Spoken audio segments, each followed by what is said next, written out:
dann durch die Freundin, durch die Frau von einem Freund von mir kam dann der Kontakt zustande. Und so funktioniert das. Jeder von euch hat Schwestern, jeder von euch hat Brüder, jeder von euch hat Bekannte. Und da muss man einfach mal nachfragen. Was ich nicht kapiere ist, weißt du, manche Brüder, die wissen doch genau, die Schwester will heiraten. Die kennen doch so viele Brüder, die gut sind. Da kann man doch mal versuchen, Kontakt herzustellen.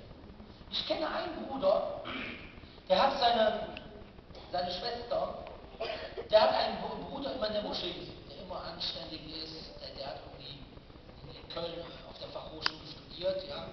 Und dann ist er zu ihm gegangen und hat gesagt, hast du Interesse zu heiraten? Hat er gesagt, ja. Dann hat er gesagt, ja, ich habe eine Schwester und die will auch heiraten, vielleicht ist er sie.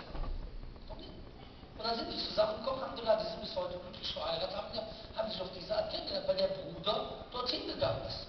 Aber hier siehst du Leute, der betet jeden Tag, ein Jugendlicher, der vielleicht 20, 22, 23 Jahre alt ist, der betet vielleicht jeden Tag in der Moschee und der ist ein anständiger Kerl und so weiter und so fort. Da kommt keiner mal auf die Idee, den mal zu fragen, ob er heiraten will und so weiter, weil man vielleicht eine Schwester oder eine Tochter oder irgendetwas hätte. So muss man an die Sache rangehen. Man muss auch versuchen, den Leuten den Weg leicht zu machen. Wir sind hier nicht in einem islamischen Land, wo es viel leichter ist, jetzt beispielsweise eine Frau zum Heiraten. Glauben Sie es mir nicht, ja? Das ist einfach so. Und so muss man den Leuten helfen. Deswegen, es hat alles was mit Organisation zu tun und mit Alternativen. Man muss Alternativen schaffen. Ja? Der Typ ist total durcheinander. Du musst jetzt zum Beispiel heute. Das heute ist eine Alternative. Warum gehen die Leute raus? Vielleicht an Orten, wo Sünden gemacht werden. Warum gehen die dahin? Wisst ihr warum meistens? Weil man Geselligkeit hat. Man möchte mit Leuten zusammen sein. Das ist meistens Unterhaltungsindustrie. Clubs, Party, hin und her. Es geht meistens in erster Linie darum, mit anderen Leuten zusammen zu sein. Also organisierst du dir das einfach in der Moschee. Deswegen haben wir gesagt, warum meint ihr, warum wir um 22 Uhr angefangen haben? Warum haben wir nicht um 18 Uhr angefangen? Weil wenn wir um 18 Uhr anfangen und wir sind um 22 Uhr fertig, und Sie sagen um 22 Uhr, ja, man weiß nicht. Ey, du kommst vorbei. Kriminalität an. Guckt euch das mal an. Ihr kennt es selber. Guckt euch das mal an. Hier unter jugendlichen Muslimen. Da brauchst du nur bei YouTube reinzukriegen, kriegst die Grenze. Themen, nicht politischen Themen. Deswegen, wenn ich damit jetzt mit mir reden würdest über Wazir, Iqtisadi, okay, das kriege ich auch noch hin, ja, der Wirtschaftsminister und so weiter. Aber trotzdem, das ist einfach so. Man lernt die Sprache. Deswegen ist es ganz wichtig, dass man so etwas fördert. Weil ich möchte, guck mal Leute, ich bin heute hingekommen, nicht nur zur Unterhaltung, sondern ich möchte, dass ihr zurückgeht zu euch nach Hause, in euren Moscheen, dort was verändert.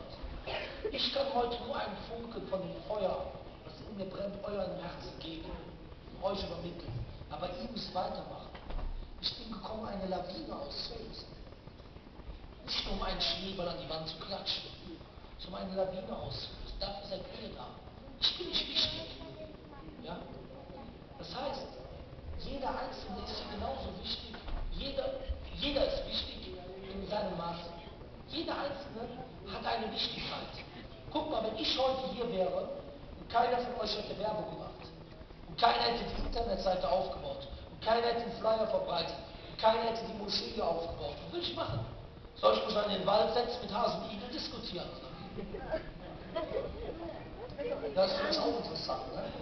Das wäre vielleicht auch mal ein interessantes Gespräch. Mit Hasen und Igel sollte man sich auch mal unterhalten. Vielleicht haben sie auch was Interessantes zu sagen. Sag es zum Igel, sag der Igel. Was? Sag ich du? Sag ich Sag doch! Nee, auf jeden Fall. Brüder, das ist das Wichtige, dass ihr geht, hier, Krefeld, egal wo ihr herkommt und euch organisiert, etwas bringt. Und die Seite verteilt, Einladung zum Paradies.de. Ja, weil, wie gesagt, weil wir wollen jeden Menschen erreichen, wir wollen die Menschen von der Hölle retten. Ich kann nicht überall sein, jeden Tag an jeder Stelle, aber ihr könnt jeden Tag jemandem die Seite geben. Flyer geben, DVDs geben. Das ist die Dauer, die wir versuchen zu verbreiten. Es werden jetzt nächsten Monat inshallah 100.000 DVDs kommen, die werden kostenlos verteilt inshallah. Das ist durch eure Spendengelder auch, Alhamdulillah. Das soll auch keiner unterschätzen. Guck mal, die Christen, jetzt im Spiegel war ein Bericht gewesen, die haben 365.000 Missionare allein aus Amerika. Und die meisten davon sind in diesen dritten Weltländern tätig. Unter anderem oder viele davon in islamischen Ländern. Allein aus Deutschland 9.000 Missionare. Was machen wir? Am Schlafen. Die Bibel ist in 2.500 Sprachen übersetzt worden. Der Koran nur in 100 Sprachen. Guck mal, die Leute geben sich Mühe. Aber wie können die das schaffen? Einer hat mich gefragt, einer sagt zu mir, ich habe zu ihm gesagt, in einem Vortrag, den ich gemacht habe, habe ich das erwähnt. Und dann, daraufhin meinte er,